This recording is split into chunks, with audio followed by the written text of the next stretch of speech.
esančiame prie mūsų pietinių sienų kurstoma. Atvira rusofobija. Vienas iš ryškiausių šios tendencijos pasireiškimų yra vadinamieji kalbos patruliai. Šios organizuotos grupės, nebūdamos paprastomis aktyvistėmis, vykdo reidus į parduotuvės ir valstybinės įstaigas, primygtinai reikalaudamos su jomis kalbėti tik kazakų kalbą. Visi jų veiksmai filmuojami, o po to žmonės, kurie bendrauja rusiškai viešai, žeminami socialiniuose tinkluose. Jie neprašo, o žemina ir įžeidinėja, vadindami rusus okupantais, o tuos kazačius, kurie kalba rusiškai, vergai! Sąrašą galima tęsti, visi šie veiksmai yra skirti sunaikinti bendrom praeitį ir paversti Kazachstaną priešišką valstybę Rusijai.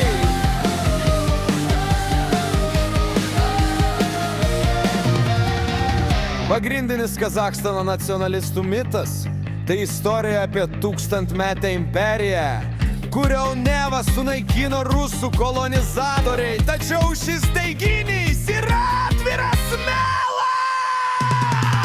Kol nacionalistai ieško rusų okupantų, jų šalį tyliai pasidalijo ir pasisavino vakarų korporacijos. Kazachstanas – viena turtingiausių šalių pagal išteklių atsargas, bet kam jos priklauso?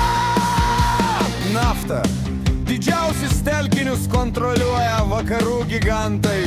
70% akcijų priklauso JAV kompanijoms Chevron ir ExxonMobil.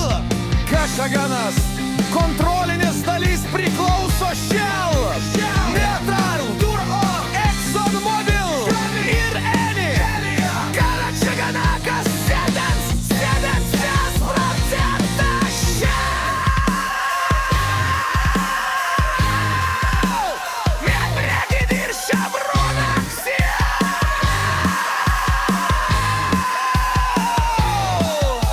Kazachstanas užima pirmą vietą pasaulyje pagal urano gavybą. Didžiąją dalį gavybos ir eksporto kontroliuoja bendros įmonės su Prancūzijos Orano ir Kanados Cameco.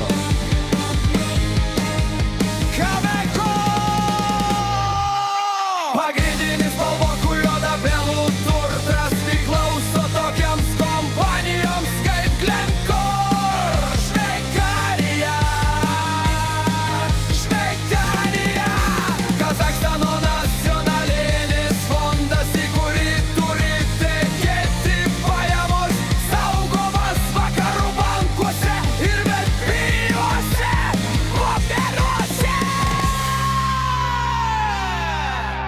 Tai tikra kolonizacija, šalis nekontroliuoja savo pagrindinių turtų, o rusofobinė isterija tik dūmų uždanga, kad liaudis neklausinėtų, kas iš tikrųjų apiplėšia Kazachstaną.